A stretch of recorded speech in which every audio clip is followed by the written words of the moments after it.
The reason you look so good when you're standing up is your bones. What things do you need to know in order to change your shape, change your composition, and to live with vitality at any age, your potential to put on muscle, and why it's so important to your bone health, and why bone health is so important to your overall health. You want to live a long, healthy life. You want to look amazing. You don't want your kids to be changing your diapers and you to be laying in a bed.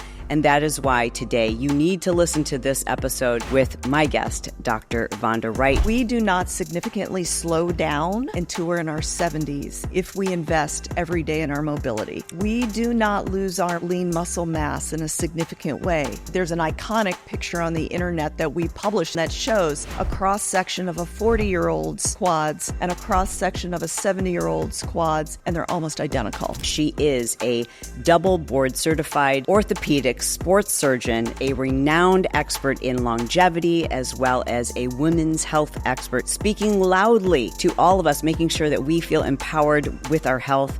So please welcome to the show, Dr. Vonda Wright.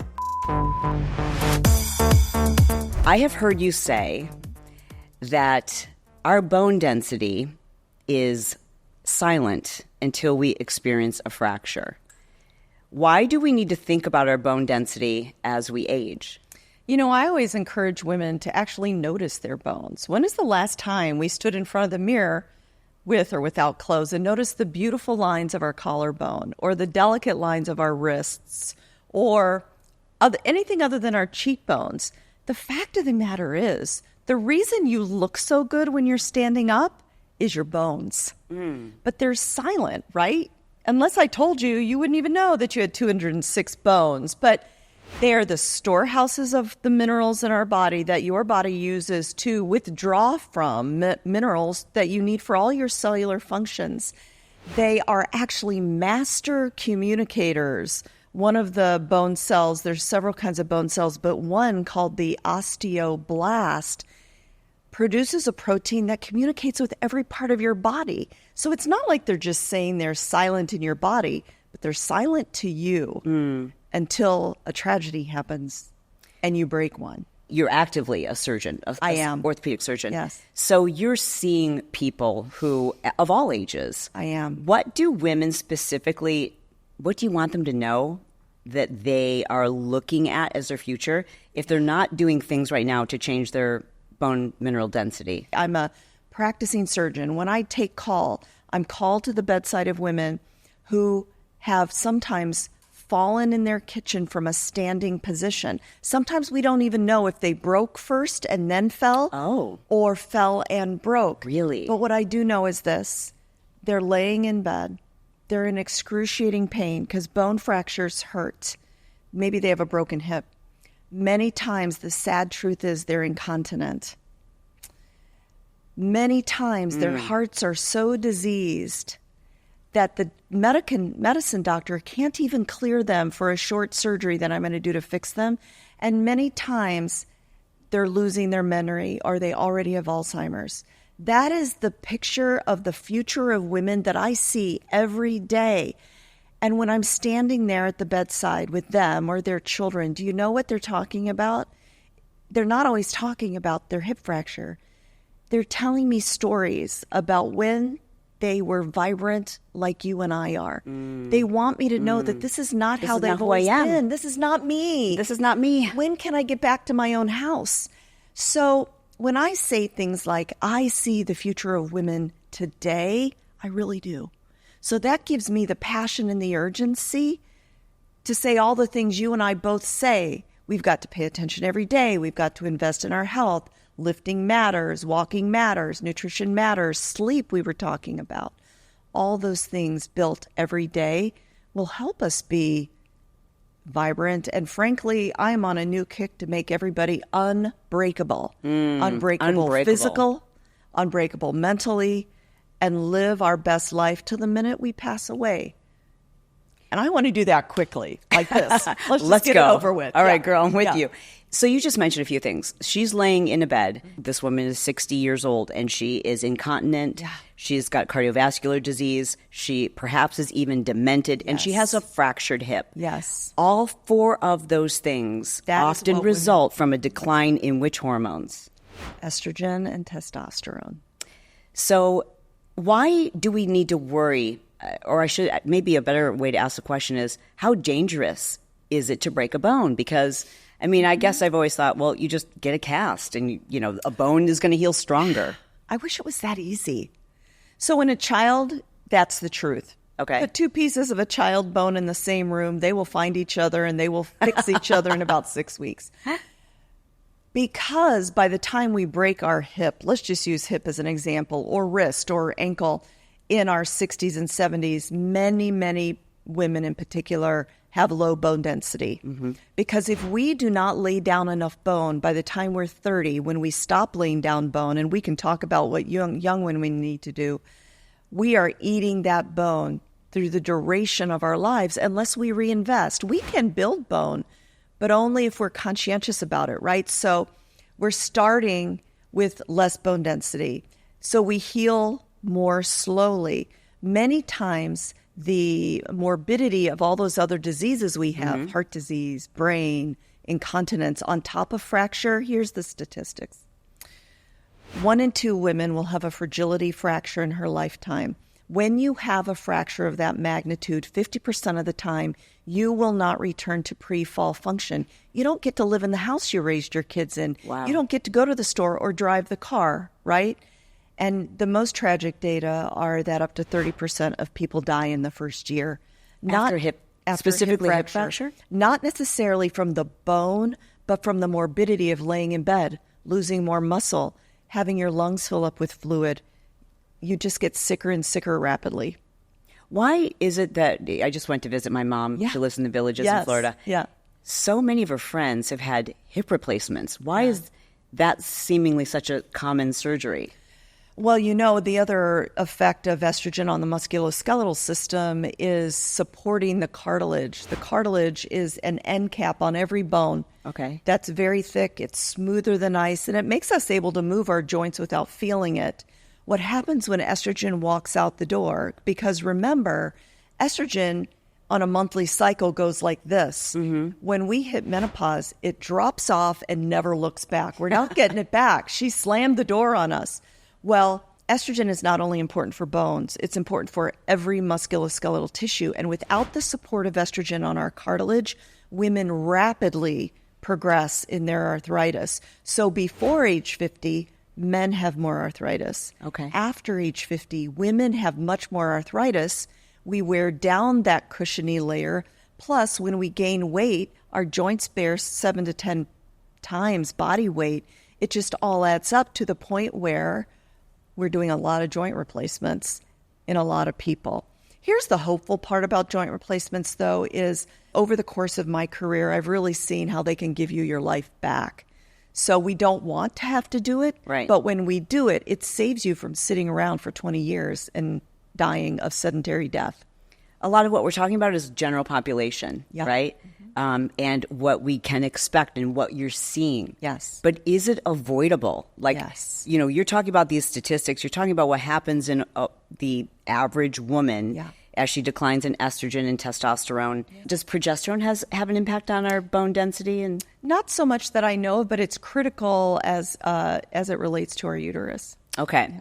So hearing all these things, is it avoidable? You know what? I love that question because in 2004, when I was finishing up or starting as a new attending, I wanted to answer that question because most of what we know about aging and how we age are population studies, meaning you just watch a group of people, see what happens. Well, what do we know about our population in this country? 70% of people do not get off the couch for any meaningful amount of time a day. That is a staggering statistic. And it's the truth. I'm not even elevating it. Yeah. So what we know about aging before our studies were what happened to sedentary people. So in our studies, we took sedentary living out of the equation and we only studied active people, not pro athletes, but recreationally active people. They had jobs and then every day they invested in their mobility. We did a variety of studies. Here's what we found. We do not significantly slow down until we're in our 70s if we invest every day in our mobility. Okay. we do not lose our lean muscle mass in a significant way. And there's an iconic picture on the internet that we published. It's taken on a life of its own that shows a cross-section of a 40-year-old's quads and a cross-section of a 70-year-old's quads, and they're almost identical. And what's in the middle? It's this tragic picture of a quad of a sedentary person. So on the ends, we have 2 flank steaks of active people. In the middle, we have a rump roast. It's just sad architecture. So we can save our performance. We can save our muscle. We did 2 studies that showed that if you are impacting your bones, that you can save your bone density.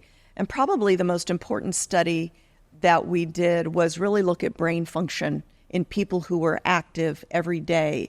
And we found that we could preserve 3 of the executive functions of our brain simply by contracting our skeletal muscle. Because when we do this, we release a protein called Klotho, which is the longevity protein that causes every organ to remain youthful. Now, if that isn't hopeful, I don't know what is. And it's been described for 30 years. But how amazing that when we contract our skeletal muscle, it causes our cells to transcribe that protein that goes to every body part. And it's actually called the longevity protein. This brings tears to my eyes. It's beautiful. It is. Our bodies are remarkable, and they want to move. I heard you just said it's really important that people invest in their mobility. Yeah. I created a program called PIO. It's certainly a mobility program, but I don't think people understand it doesn't have to be that complicated. So when you say daily mobility, will you break that down for us? Listen, every time you contract a skeletal muscle, we have 3 kinds of muscle. Your cardiac muscle, which we're walking for, right, and sprinting for. Our smooth muscle in our gut for our microbiome. Skeletal muscle is everything else, whether you're doing mobility programs, whether you're walking, whether you're lifting really heavy, whether you're sprinting. Every time we contract this muscle, any skeletal muscle, it causes the transcription, actually, of 9,800 different genes that lead to health. So in addition to just one protein, Klotho, that we just talked about, I always say silly things like, my mother's so grateful. I can stop blaming her for my health because I am in control. Because 9,800 genes are turned on when I do something as simple as contract skeletal muscle. It's the most hopeful message I've ever heard, right? Literally. It puts a whole new meaning to the work that you and I do. Walking is mobility. When you're saying invest in your mobility, it's things like that. And I have to say, in full transparency, when you said, 70% of people are sitting inactively. Yeah. A lot of us will hear that and they're like, well, not me. I go to the gym once a day. Yeah. And I'm not sitting on the couch watching TV, but I'm sitting in a chair on my laptop. Right. And that was me. I believed I was a really active person because I would go to the gym. I'd kill my HIIT training. Yeah. I'd, lift some weights. I'd kill it for an hour and a half. But then the rest of the day I was sitting. And it wasn't until I started tracking my steps that I realized my body isn't meant to be sitting. It doesn't feel good at the end of the day. What if all the things that I'm doing sitting, I just try to do them standing, the majority of them? And I'm curious, have there been studies on the impact on our bone density from just standing more?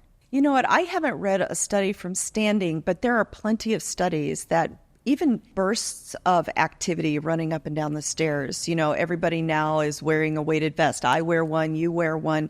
That extra load, we know via a law called Wolff's Law that mechanical impact on bones turns into biochemical impact that then causes laying down and remodeling of bone. So I bought my assistant a standing desk because I said, you cannot sit all day. Yeah. This thing goes up and down. We put it in a place where it's and then all day long, up and down, up and down. So we're getting it from all sides. Yeah. When, for example, with the weighted vest, I've had many women ask, and men, I'm already 50 pounds or 75 pounds overweight. And from the research that I've looked at, it seems as though, if nothing else, it still does improve the rate at which people, if they're trying to lose weight by wearing a vest, it increases the calorie burn. It sure does. But I guess it just, for a lot of us, common sense wise, you would think, well, why doesn't carrying around extra weight all day long, why does that not help our bones? Before we go much further, we've looked at our statistics, and over 70% of you who are watching here on YouTube are not subscribed. It's free. I don't get it. So don't be stingy with your subscribe. Just click that little button, and then you'll be notified each time we post up a new video here on YouTube. All right, back to the show. You know, there is some evidence that heavier people have better bone density, but we got to think about their nutrition. There's a misthought that just because you're heavy, you're eating well enough to have good nutrition. There are many, many heavy people that are sarcobesity, meaning very low lean muscle mass, very high adipose tissue. Adipose tissue is not healthy, right? Yeah. So you're not nutritionally healthy when you carry around a lot of weight. You are not full of muscle generally. So muscle contributes to your metabolic health. So the sheer weight may contribute to your bones, but nutritionally you may not be laying down. That makes sense. It makes so much sense. When we're talking about bone density, there's lots of things we can talk about, right? So hormones and hormone supplementation, hormone support. Yep. This is your job. You're opening people up. You're on the inside of their bodies. You can see their bones. Yes. Have you seen a difference yourself personally, anecdotally, when you're operating on a woman who is supplementing and one who's not? Yeah. So I'm a sports surgeon. So many times the surgery I'm doing is putting anatomy back, like a rotator cuff or a tissue called the labrum in the hip. To do that, I must drill a little hole, if you will, with a little drill in the bone, put an anchor in it that has suture attached. When I have a woman who has never experienced estrogen after menopause, her bones are like butter. I could poke my finger into that bone. Really? It's very difficult to get anchors to stay unless they have giant threads, like, grooves in them, versus an athlete, for instance, or an active woman, or someone who has had hormone replacement. The bone is structural. I can put the anchor in, I can pull back on it, it will stay. I'm not exaggerating when I say things online. If people have heard me say, her bones were like butter. Wow. Literally, you can push your finger into it. By the way, if you're not already following her on Instagram, you must. I mean, you're just amazing on Instagram. And I'm so inspired, like, seeing you do your workouts, and I love the way you talk to people. Anyways, we'll make sure you look in our show notes so you can follow. Thank it's you. DrVondawright, Dr. Vonda.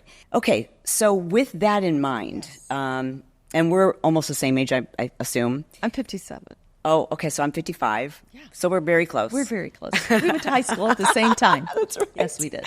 I love it. Somehow that's always my measure. I love that. I just graduated from high school. I don't know how this happened. For yourself, and maybe this is too personal, but has that influenced your personal approach to hormone replacement? Knowing what can happen if you don't.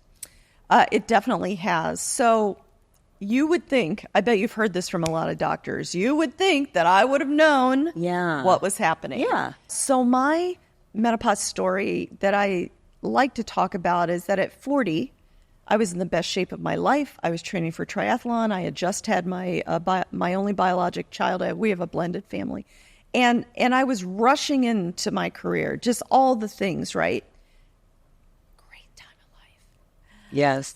At 47, I thought I was going to die because I didn't know why my heart was palpitating, why my whole body was hurting, why, I knew what brain fog and night sweats were because that's about all you ever heard. True. You're going to think this is the most crazy thing. I say it a lot, but I was always an athlete and a dancer, so I never had regular periods until I turned perimenopausal, and all of a sudden it's heavy and regular, like, oh my God, I'm finally a woman.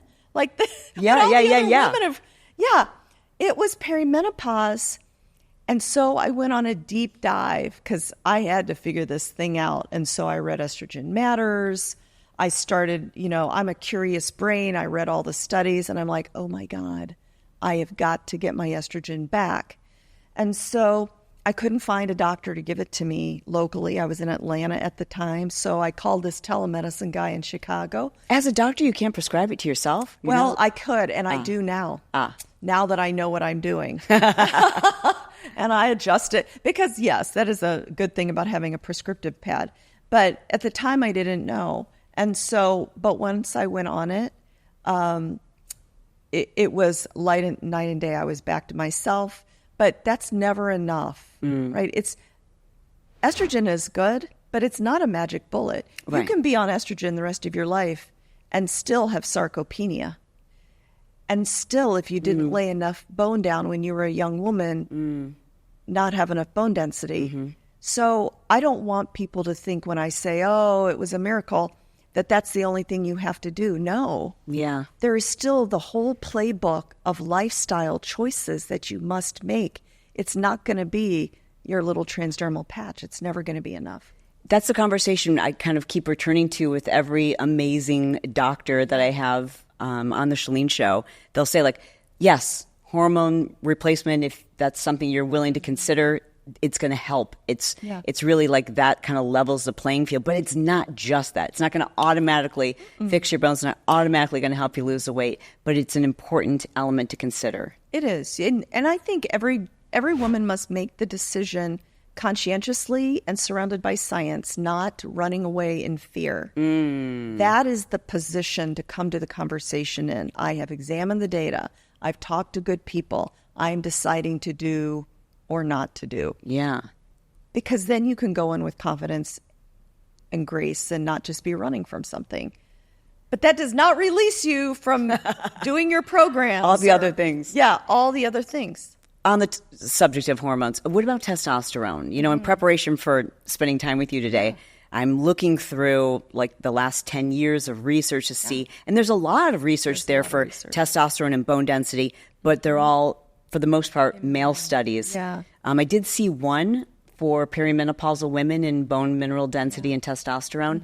So what do we know about testosterone and bone density? Here's what we know about testosterone is that we start losing it early in our 40s. Our levels go down. Most people don't think about testosterone that much, but testosterone with estrogen plays a key role in the building of bones. It's why men have bigger cortices of their bones than women. And we start losing it in our 40s, even before we start presenting with all the night sweats and brain fog that tells us our estrogen's going down. So what we have to do, because we simply don't have enough studies, is infer from what we know in men, is that estrogen is great for bone. I mean, that estrogen is great for bone, that we know that from women, but that testosterone also plays a critical role. So how I help women make the decision, as I know you've had conversations about that before, but the only way to get testosterone paid for women is to say you can't have sex. Well, okay. Well, let's say that's the problem, and then recognize that if we are compounding testosterone or using a cream, that it's going to help your brain, it's going to help your bones, it's going to help your muscle mass. And then we know that muscle mass helps bone density. So we do these circles backwards to say we're going to get to the place we want by giving the body what it's always had. I'm fascinated by this.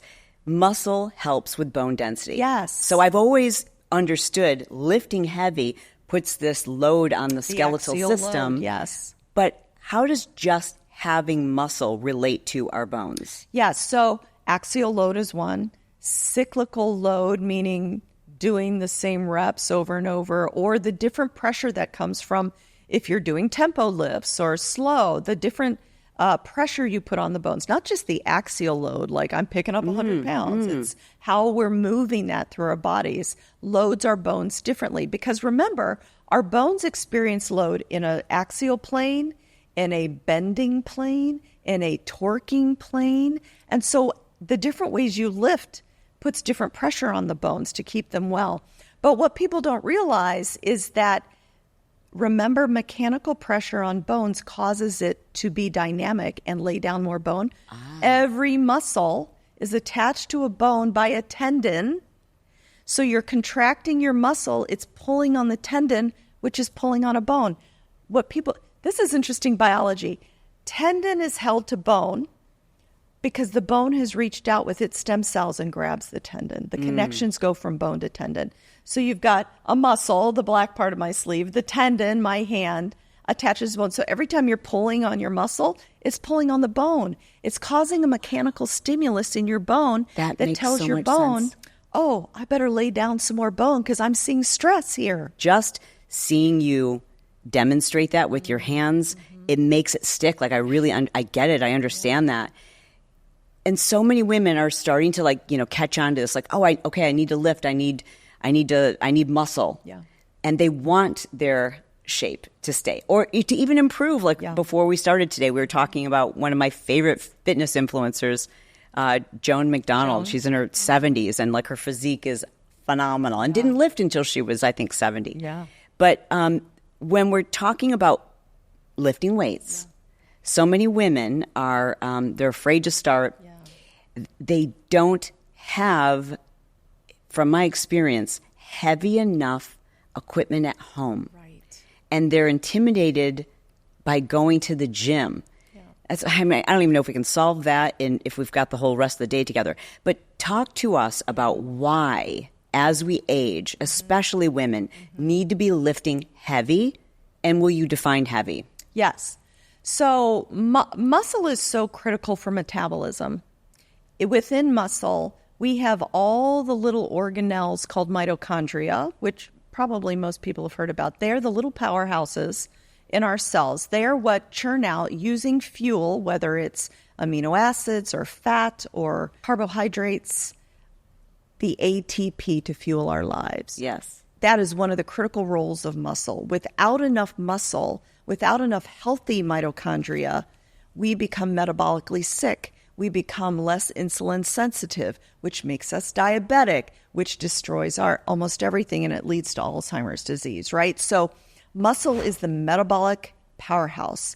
I call bone not only the storehouse of all good things in the body, but it is also a master communicator, because one of the cells in the bone, called the osteoblast, releases a protein that communicates with our brain, which communicates with our muscle for insulin sensitivity, that communicates with every other organ system. So it's not that the muscles are just laying on the bones, pulling on them. The bones and the muscles are in one environment. It's almost as if they're one organ system, right? So it's like two houses on the same cul-de-sac. Yeah. Everybody's running in and out of everybody's houses. They're communicating together. They're working as a system. So muscle is critical for your metabolism. It is also critical for bone, which is the master communicator, as well as a structural storehouse. I'm not sure I answered your question, but I love that picture of muscle and bone working together. They're not separate. Yeah, that makes total sense. They're one environment, communicating at all times. One has a metabolic function. One supplies all the minerals you need for that metabolism, the structure, and is a communicator itself. With that in mind, why can't I just, I've got these really cute pink weights and I want to do 30 reps. I think I'm building muscle. Why can't I just do these arm rotations? Yes. Why is that not what you're talking about? And can you explain to us what you mean by heavy? Yes. Yeah. Our bodies are tremendous at homeostasis, meaning we are conservative. We don't want to spend more energy than we have to. Therefore, if we do the same mamby-pamby pink weights that we can do 60 times in a row, it is no effort for our body. It does not tell our bodies that, we need to work harder, we need to build muscle, we need to be more metabolically efficient, we need more mitochondria because we need more energy. If we're too easy on ourselves, it provides no stimulation for improvement. You might as well quit wasting your time, quit doing shitty workouts, just stay at home, because you might get hurt or whatever. If you're right. My sassy is coming out right I love now. it. Let's go. Why are we wasting our time? Yes. If you want to stimulate growth in your body, you have to put a load across your muscle and therefore your bones that will tell your body, we've got work to do. The way we do that is to lift heavy and this is how I define it, it's well backed by research, in the power moves, complex power moves, meaning you're using your whole body, push, pull with your upper body. So some kind of bench press, whether it's barbell or bar, some kind of pull-ups, whether it's assisted or not. And for the lower body, it's a push-pull. It's a deadlift type lift or some kind of squat. Again, whether it's a sumo squat with a heavy weight or a bar squat. Those 4 power moves, which are the basis of the compound lifts I like people to do, I make it easy for people. The range is 4 to 6. I just choose 4. 4 times, 4 sets. With a recovery period in between to get your heart rate back down. Those are the 4 basics. For the accessory lifts that's supported, for instance, my bench press is supported by biceps, triceps, lats, delts, all the things. 8 lifts, 3 to 4 sets. Because then you're working hard enough to do all the things we talked about. And so if you want real numbers, people, the example I give for my bicep, I can biceps 15 pounds until tomorrow. It's just been, forever, right? Yeah. If I want to work, I could do 28 times. And then I'm really done because I'm pulling up hard. And then my form goes all haywire. Sure. I can only do 25 3 times if I really work it.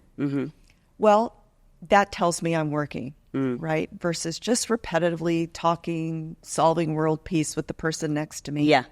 Yeah, because I think to lift well, tell me what, you're an expert in this. I think it takes a lot of brain power. For me to get under a bar and to really lift well and to not get hurt, it is a mind, body, everything. It needs to be. I can't be looking around. I Yep. can't be wondering what that person's doing. No. And then I'm done, and that's the best I can do. So talk to me about our lower body, right? So that's where the majority of our muscle is. Belly buttons are the biggest muscles, right? And it's not by accident. The most important muscles, in my opinion, as an orthopedic surgeon, as a hip surgeon, are the 3 layers of your glutes. They're not just for sitting on your glute medius. It's why people get knee injuries. It's why we lose our balance, because our core, our front core, our back core, and our glutes are just not strong enough. So I tell people, if you have no time, you literally cannot find time. You do one thing. You lift weights, and if you literally have 30 minutes, you focus on your butt and your core. And then the rest will come because you'll get addicted to it, and then you'll be Yes. back. Yeah. If I'm training 5 days a week, how many days of those 5 should I devote to lower body or incorporate lower If you're body? doing 5 days a week, you can get away with 4 of them. Yeah. You can do it because you're doing push pull. Yeah. I love it. Okay. I know this is an important question for me to ask you. 4 reps for you doing a squat. How much weight are we talking? It's embarrassing to say out loud. Oh, break it up. When I was, I'm not going to talk about high school. That's embarrassing to talk about high school. Right now I'm doing about 170 pounds. It's not a lot of weight, but it's what I'm doing. Yeah. And the reason why I ask that is because you're saying it's not a lot of weight. Do you intend to be able to lift heavier than that? Yeah, because here's the gauntlet that was laid down. When I was in high school, no women lifted weights ever. There was no woman in the weight room, only the football team. And so I thought that was stupid because I was an athlete. Why weren't there women in the weight room? So I went in there, and the football coach, Gene John, had this contest going called the 200-pound club. And the guys would get this awful looking T-shirt if they did 200 pounds on a various equipment. Yeah. And I said, well, I want one of those. And he said, if you squat 200 pounds, I'll give you a shirt. So I worked all summer, and there was no one to spot me. I thought I was going to break my neck, but I was not going to be denied. And by the end of the summer, I got my awful yellow shirt. Yeah. Well, one of the boys I went to high school with, Troy Black, who is now a football coach somewhere, I posted somewhere that I was lifting heavy again. And he's like, if you squat like high school, I'll give you his team shirt. We have to do this. Oh, my God. Troy Black. Did you just say that publicly on Instagram? Because now I've got to do that. I need the T-shirt too. Yeah. So we can put on muscle. Oh, yeah. At any age, I the put same on way we 6 did when we pounds of were muscle at last 30. year. I think it's easier when you're younger, but I put on 6 pounds of muscle last year because I have the luxury of having a body composition in my office. I lost 12% body fat. Dang. And put on 6 pounds because I was serious last year and I was in the gym every day.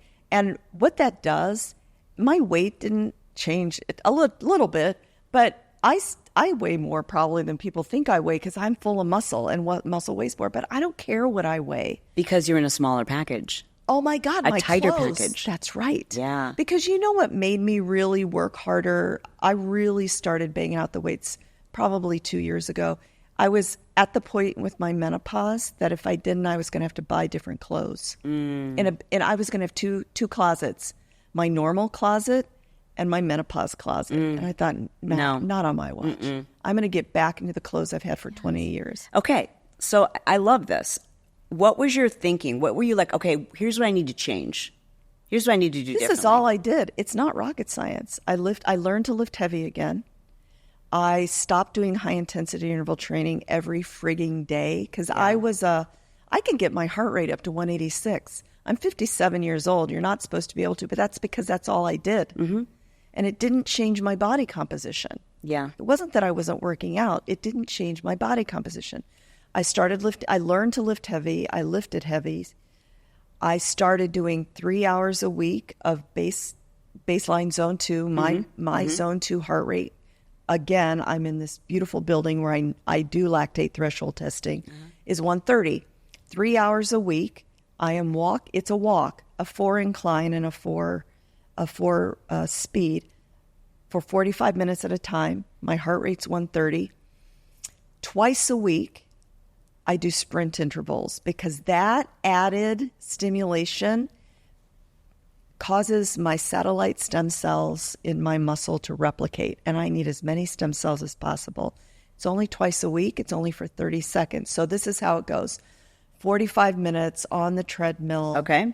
When I'm totally warmed up, by the end of 45 minutes, I've broken a little sweat. It warms me up enough.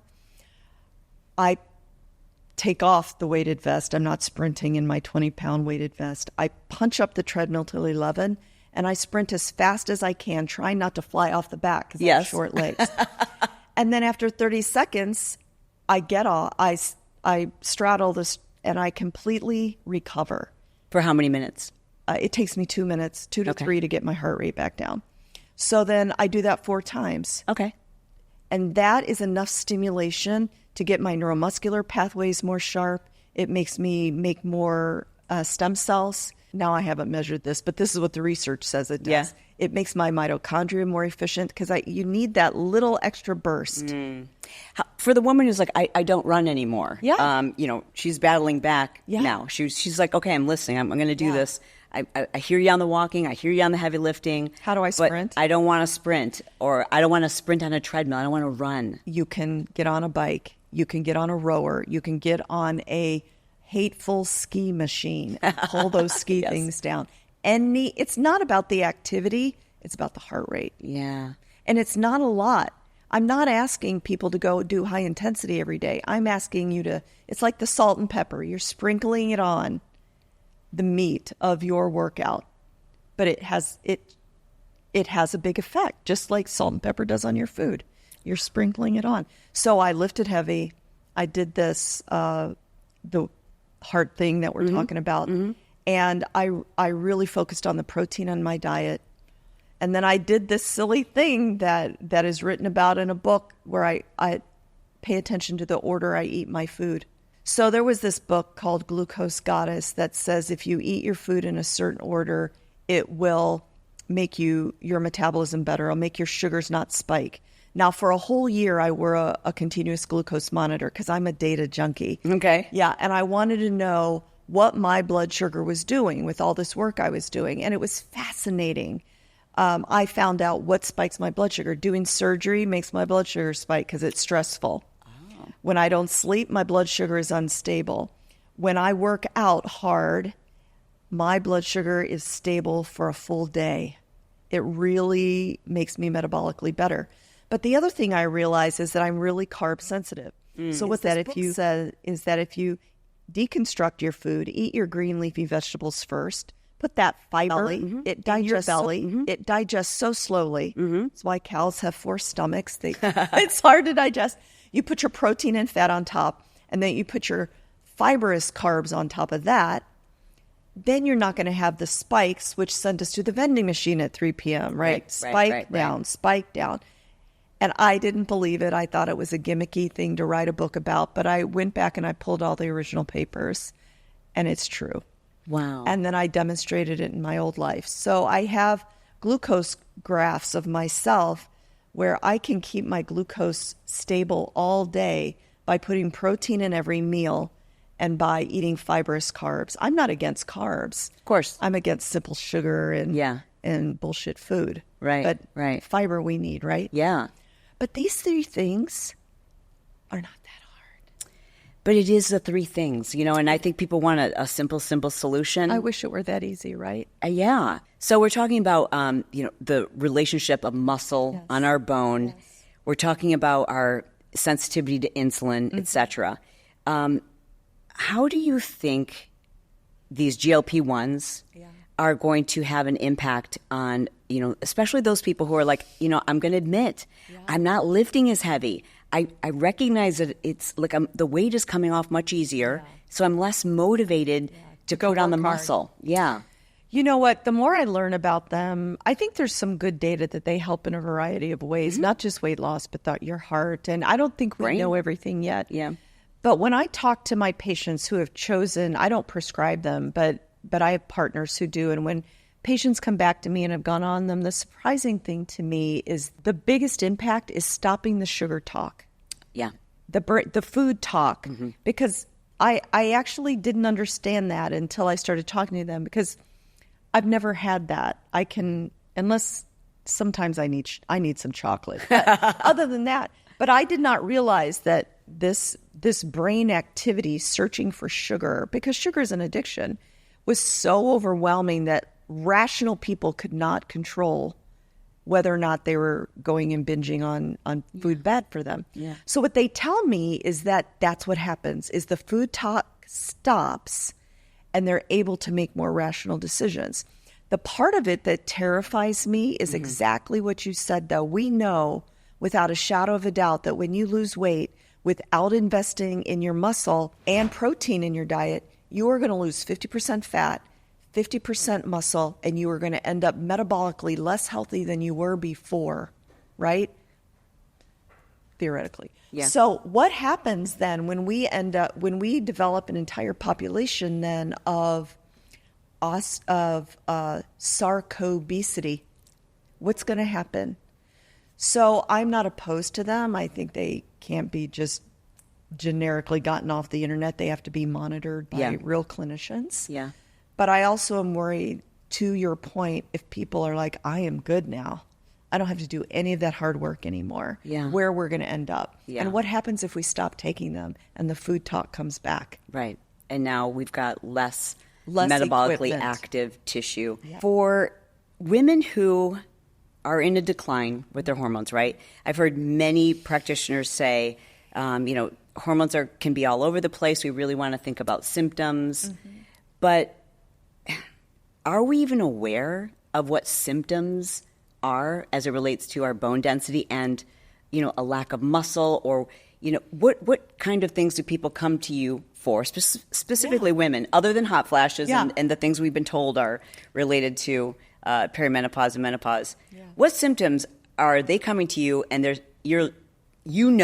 this is because of the declining hormones, but they didn't realize it was connected? I love that you asked this, because I've actually coined a whole nomenclature around this called the musculoskeletal syndrome of menopause. Because the way it started is I have clinic on Mondays and Thursdays, and I would see on my list that I had many women in their 40s coming in with shoulder pain. Okay. And then as I started to recognize and read the 2 papers that exist connecting estrogen with frozen shoulder, I'm like, that's what this is. And tell me what frozen shoulder is. Let's talk about it. Yeah. It's something that a lot of women just show up with, and here's how it goes. I did nothing. I lifted nothing. I did not run into the closet at night. Nothing happened. I woke up and my shoulder is excruciating. And then I thought it would go away, so I stayed at home. And now it won't move. And they literally come in not able to raise their arm. And I call it, you can't hook your bra test. You can't no longer internally rotate your arm. Frozen shoulder is a result of inflammation in our body. Estrogen is a huge anti-inflammatory. It works directly in our immune system to help dampen down inflammation. Without it, there is no control or less control. And for some reason, the shoulder capsule, the inside skin of the shoulder, is highly sensitive. So first, the tissue becomes inflamed and it is painful. And then as time marches on, when you protect yourself, which is a natural thing to do, you just hold your arm in, the capsule, the inside skin, actually shrinks and contracts. So first it's just pain, and then you physically can't move this arm. And so when I treat frozen shoulder, the first thing I do is educate women. When they come in and say, my shoulder doesn't work, I go back. I sit down, I go back. We don't even talk about the shoulder. We recognize that they're in their mid-40s. And I say, I bet you're not sleeping, and all the things. And they're like, yes, that is unbelievable that you know this. And then I am not a mean doctor, but many times because someone has taken the time to listen, they're crying. They're like, oh my God, I thought I was falling apart. And sometimes I think I'm going crazy. Yeah. Because they didn't do anything to their shoulder. And sometimes they've been to other doctors and there's nothing wrong with you. Yeah. And then I had a woman, I do telemedicine visits too, who had been to 20 doctors, neurologist, rheumatologist. And then she saw me on Instagram talking about the musculoskeletal syndrome of menopause. And it clicked for her that, I don't know, maybe it's just my estrogen's declining. And we had this whole conversation. So it's not only frozen shoulder, it's total body pain, which is called arthralgia. It was one of my primary symptoms that I went from being an athlete to not being able to get out of bed. And that's due to inflammation. There is the loss of muscle we've talked about. There's the loss of bone. There's the redistribution of adipose tissue from the periphery to the belly, which is very dangerous. And depressing. And depressing. Why is my waist getting bigger? Right. In addition to the cartilage we talked about, the rapid onset of arthritis for women when they lose their estrogen. These 5 or 6 musculoskeletal syndrome of menopause are directly related to the fact that estrogen no longer sits in the receptors on the musculoskeletal tissue. It's fascinating. Yeah. Do you find that women often will experience more injuries in this perimenopausal phase? Mm-hmm. So interestingly, less than I see in men who lose their testosterone. But women, the collagen in tendon and ligament is also affected. So I see women come in with rotator tendinitis, inflamed rotator cuffs, with Achilles tendinitis from just pulling too much on their Achilles tendon. Men, when they lose testosterone, they get frank ruptures, and a lot of them. Women, it's more the inflammatory aspects of it. I think that inflammation for especially women our age who grew up, or I shouldn't say grew up, like in our 20s and our 30s, the trend of which I was a big part of this trend was, beat yourself up, jump up and down on concrete for an hour and a half, HIIT training day after day after day after day. Yes. So it was all this high intensity workouts, right? Yeah. And I found myself, like my face was rounder, and I was like, well, this worked once, so I'm just going to have to do it longer and harder. Do it again. And I had so many injuries when I was perimenopausal, not knowing I was perimenopausal. My body felt completely inflamed. And I started looking at research on high-intensity athletes. Yeah. And a lot of us, we don't necessarily think of ourselves as athletes, but we're training at an athletic level. Right. And seeing one study in particular where they looked at rowers who were training at a very high intensity, and their cortisol levels and inflammation levels match that of people with Cushing's syndrome. And I thought, this doesn't make sense to me from a common sense standpoint.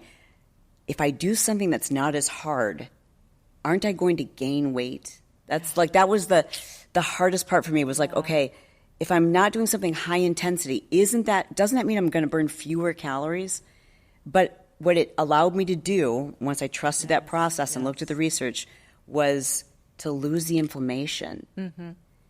Obviously, I was doing estrogens, supplementing too, but I think a big part of it was changing the way I worked out. When you're seeing women right now who are perimenopausal, like they're in their 40s and 50s, how many of them have that same kind of mentality when it comes to exercise, like cardio, longer, harder? Cardio is king. Actually, every week in my clinic, when they say things like, I know I need to work out more, I've been trying to run again, blah, blah, blah, I'm trying to go back to what I did. What people don't realize is that you can never out cardio calories what you eat. Unless you're a professional athlete who burns 10,000 calories a day. A mile is about 100 calories.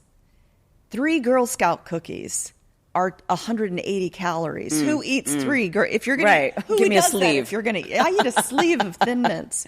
Yes. People don't realize that you really can't out cardio what you're eating. It's like you'll work forever. You out calorie by lifting weights. Yes. Because then you burn more. Yes. By just sitting in a chair. That is how I recomposed my body, is by really That's why I say if you've got 1 hour, you lift weights. I love it. Last question I want to ask you. Supplementation. Yes.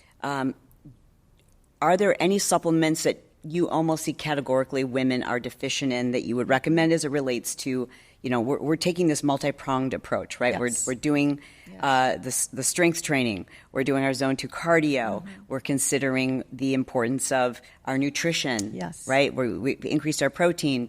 We're making all these changes in terms of, maybe doing hormone supplementation. No one's diet is perfect. Yes. And, you're seeing the results of that. Are there any supplements you find most women in this stage really need to consider? Yeah. There are 3 or 4, and then there's 2 on the longevity side that aren't necessarily because of menopause, but I find everybody's deficient, men and women. So we agree on this: vitamin D, K2 so that it absorbs, magnesium. I love magnesium, 500 milligrams. Plus minus omega-3. I think most women can tolerate it. I have a hard time tolerating it, but how do you know if you have a hard time tolerating omega-3? Oh, it just makes my stomach upset. Okay. Yeah, it's not metabolic; it's digestive. Okay, got it. Yeah, but I think it's a decent anti-inflammatory. So honestly, I don't ask people to do a ton of supplements. Those are the 3 that almost everybody are deficient in. We need to recognize that our microbiomes change and we don't absorb as well, so we might not be getting enough B vitamins, and we need to have methylated B vitamins if we're gonna take. Just don't get a regular multivitamin. Get those suited for midlife microbiomes. Even that, I think you can get from food if you're careful. Yeah. But the 2 things that I find, because I have a precision longevity practice also where people come to talk about that. Almost everybody I test blood levels on are very low in something called NAD+, intracellular NAD+. And our NAD+ is a coenzyme in more than 400 reactions in our body. We need it. And so without it, we don't have enough energetic storehouses to do what we need to do. For instance, before I measured mine and started supplementing NMN, which is the precursor to NAD+. Okay. Our body needs to make NAD+. You need to take NMN, not NAD+ IVs. They don't work. Oh, yeah. Wait a second. I know. I'm going to tell you. Say that again, controversy. I know. Our body must make NAD+. We cannot give our bodies it in final form because it works best intracellular, so your body makes it and puts it into the cell. It is all the rage right now. Every biohacker is spending a fortune getting NAD injections and IVs. No. Yes. The science that exists, you need to take an NMN or even NR. NR gets to NAD+ in your body in 2 reactions. NMN, which is the form I take, in 500 milligrams, 1 reaction. But here's the deal. Before I started taking NMN to make NAD+, I would be high activity until about 3:30 and then exhausted. When I measured my intracellular NAD+, it was 18. Young people have intracellular NAD+ of 60. And as we age, it just goes down. Wow. 18 is extremely low, but most people I measure are in the 20s. Okay. So then we supplement, and because I measure this, I know I'm back up to 48, and I will be this energetic until I start my nighttime routine about 9:30. So that was been critical for me. And I measure biomarkers in people, so I know that everybody's pretty low. The other one that I'm really critically interested in is our senescent cell load, the zombie cells that work in our body. So just a brief explanation, our cells can have 4 destinations. You can be a pluripotent stem cell, which can become anything. We're born with stem cells. They can be stimulated to become any mature cell. Okay. So you've got the stem cell that becomes the mature cell. It does its job. It makes the proteins it's supposed to. And when it's done, it's supposed to turn on the genes to die, programmed cell death. Okay. Those are the 3 normal ways a cell's supposed to live. There's a 4th destination, which is abnormal. It increases as we get older, and it's called senescent cells. They're neither healthy living cells nor dying cells. They're just like weird Barbies. Okay. Circulating, bad actors, throwing off all kinds of cancerous cytokines. Okay. So we want to minimize our senescent cell load. Well, we do that by all the great lifestyle things we're talking about. But also, there's a great researcher out in Vail, and this is well documented, that a supplement called Fisetin, which in nature comes from strawberries, but of course you can't eat enough strawberries. Fisetin and Quercetin decrease senescent cell load. And so we measure it and we can see that decreasing in people. So that's a long explanation, but very few common supplements, but these 2 for longevity that I find low in almost everybody. Thoughts on creatine? Love it. Okay. 5 grams a day or 5 milligrams a day. The number one question I get anytime I talk about creatine is like, but the water retention. Really? And I'm just curious if you. I mean, I know there's some research to show that it does. Yeah. You know, the muscles do hold on to water. But my thoughts are, if you're taking it every single day, and you're the expert, don't my muscles eventually get used to that? Or I'm looking at the scale and it's like, okay, well, I'm used to it. It's the same. Yeah. So in 1992, when it first emerged on the high level sports scene, I'm a sports doctor, so that's when it first came out. We were cycling it. We were not worried about kidney function. We were worried about dehydration. Since that time, it's one of the most studied supplements, and we know it has activity in multiple places of the body and has a good safety profile. So can it cause you to have fluid retention? Okay, yes. But is it 10 pounds of water? Is it making you bloated like a water balloon? No. Have you ever experienced any? I have not. I haven't either. I have never gained water weight from it. And I weigh myself every day, not because I care about my weight, but because it gives me knowledge of where I am, because I'm a data person. Yeah, makes sense. Yeah. But you don't use a glucose monitor anymore. Well, it fell off in my Spartan race. I did. I must have slammed on the ground too hard. Last, a couple of things I want to ask you. I guess the first of which is when you're with your colleagues, right? And they are also surgeons and orthopedic doctors. Do they have this, like, you live it? I mean, you are opening people up, and what you're seeing, you're like, okay, I'm going to make sure all of these things, I'm going to prioritize my health. I'm going to do all the things so that I have optimal longevity. Yeah. Are your colleagues doing this? Well, here's the deal with my colleagues. First, 96% of them are men. Yeah, I know. Right? That's fun. It was fun. And orthopedic men are all the engineers, old jocks. When we were young, they were all like the college jocks, really healthy people.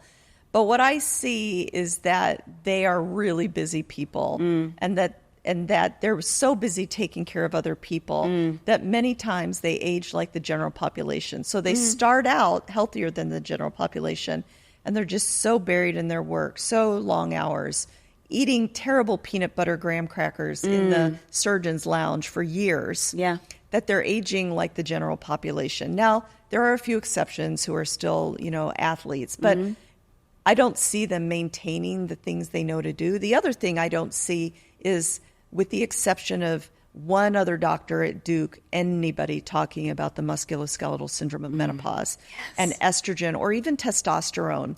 You would think a bunch of men would want to talk about testosterone on tendon and ligament. There are very few papers on that. So it's a huge research field just ready to be taken. And so we're publishing the first paper on the musculoskeletal syndrome of menopause, and I hope that it will then be democratized within orthopedics. What does the woman who's watching right now who is experiencing some of those peculiar symptoms, right, like the overall fatigue, the achiness, the frozen shoulder, what advice can you give her so that she feels empowered when she's speaking to her physician? Doctor. Yeah. I think the first thing you need to do is prepare for your visit. Go in knowing how you feel about estrogen. Go in knowing that estrogen has a profound effect on all the musculoskeletal tissues, and be able to identify when it hurts, what it feels like, what you've done for it, because those are all the first questions you're going to get. And so if the fact of the matter is, you may have to guide the conversation a little bit. You may have to say, I am perimenopausal. My estrogen is decreasing. I know that increases inflammation. My shoulder is frozen. It won't move. Or do you think I have a rotator cuff? Or could any of this pain be due to the fact that my hormones are fluctuating? So that at least they pause and think about it. And for those people who are like, oh, no, I want to go to see Dr. Vonda Wright. Then they should. And how can they reach you? Yes. So, of course, every day socially on Instagram, Dr. Vonda Wright. But my clinic is in Orlando. People come from all over the continent to see me. I also do remote, I call them menopause mentorship visits, meaning I can't be your doctor because you live so far away, but I can be your mentor. This. Yes. And so I do that. Through a service called BICMD. It's on my Instagram page, but it allows you just to sit and have a conversation like this with me. And so the other day I did it for 2 women, and I built a roadmap for them. I said, here's what you do. Here are all the steps. Here's what you do first. Here's how you find a doctor in your area. And they inevitably say, that's what I needed. I needed a Sherpa. A plan. I love that. Well, you are leading the way for so many women. So I want to just say thank you on behalf of a huge community of women who literally are learning things about their bodies and are feeling empowered because of women like you who are speaking loudly on the social media platforms and joining arms. And I'm here to support it. For anyone who isn't already following Dr. Vonda, please make sure you check our show notes because we'll have links to her website, a couple of the books that she's written, as well as how to reach out to her on her website as well. Thank you so much for being a guest here on the Chalene Show. Thanks for having me. Thank you. It's awesome.